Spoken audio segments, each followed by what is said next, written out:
Today, you guessed it right, we're heading back into the Drury Outdoors archive to relive some of our favorite DoD hunts. Let's squad up with Dave Kramer and cameraman Bill Gadeen as they chase some heavyweight timber trotters in early October.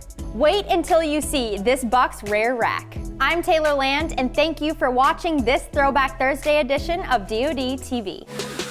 This segment of DoD TV is brought to you by Bass Pro Shops and Cabela's.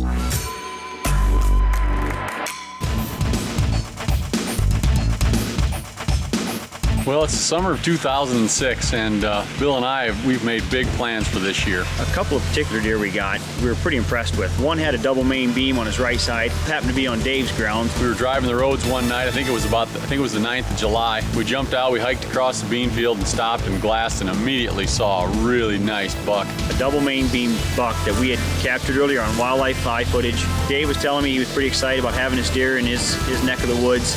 Pretty anxious to hunt this deer this year. This particular bedding area that we had seen this buck going into just happened to be a spot that we were scouting this spring. We found a real nice trail with a lot of nice rubs on it, and I think it was probably going to be a good area to hunt to come this fall. It's going to be a travel corridor for down here. All in all, I think Bill and I have about 50 to 55 sets. We should have plenty of stands up for this coming fall.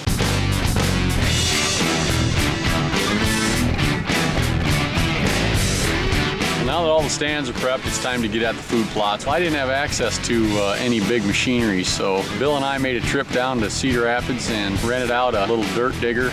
Looked like a little cultivator, mini cultivator, and disc. We hooked it on the four-wheeler, and it worked pretty well for us, really did. Well, all the food plots were in, the stands were all prepped. Now all we had to do was wait for season to roll around.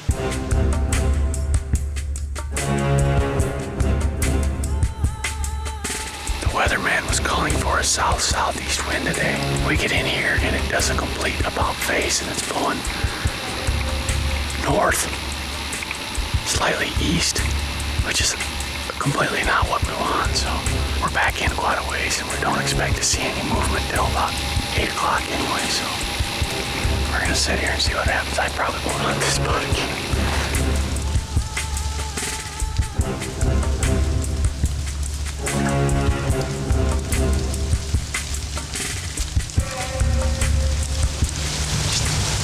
Down. Just walking up the ridge. There's another deer right there. He's up the tree.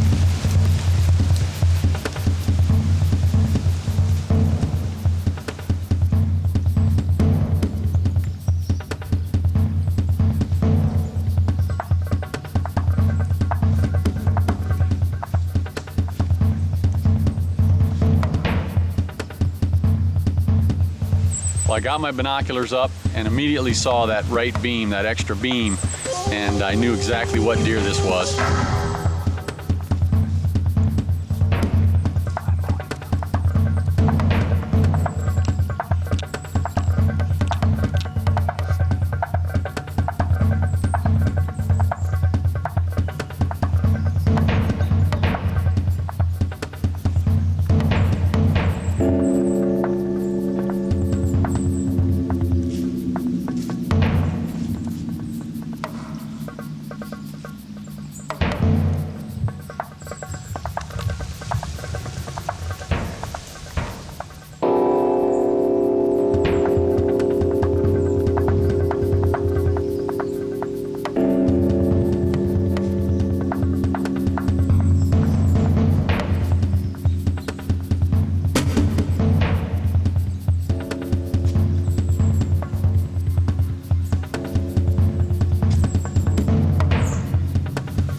It looked for a moment it was going to be all over with. He was stomping his feet, head bobbing, getting ready to take off. I thought, oh no, it's all over.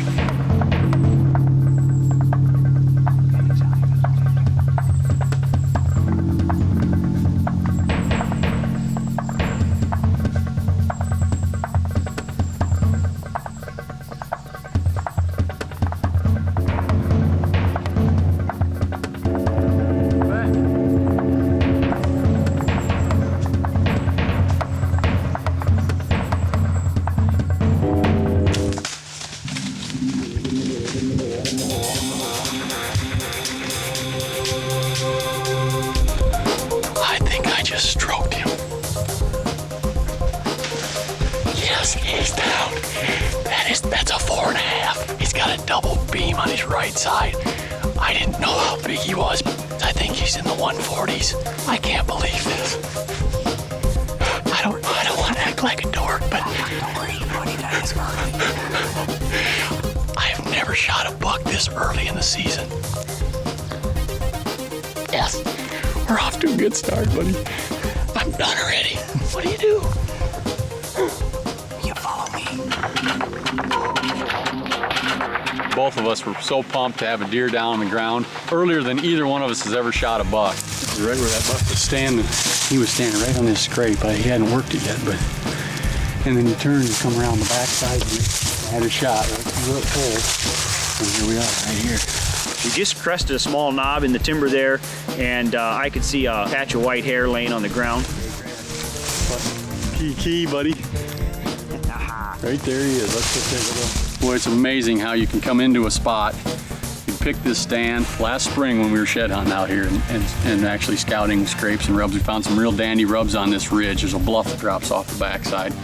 I had targeted this deer back in July. We got him on Wildlife Eye and we got him on some summer velvet. I knew that if I got the opportunity, I was going to take him, and you know, that's something that doesn't happen very often. You actually come into an area knowing he's there, but to actually be able to put it all together and have him show up at the same time you're there is pretty unlikely. But he rubbed a tree, worked that over for about, it seemed like a long time. I drew on him when he come down through, and for some reason, I was at full draw. For some reason, he pegged me in the tree. We had a little stare down for, it seemed, well, probably 10 seconds. He turned, walked around the backside of a bunch of brush, and I got him stopped in the only opening I had.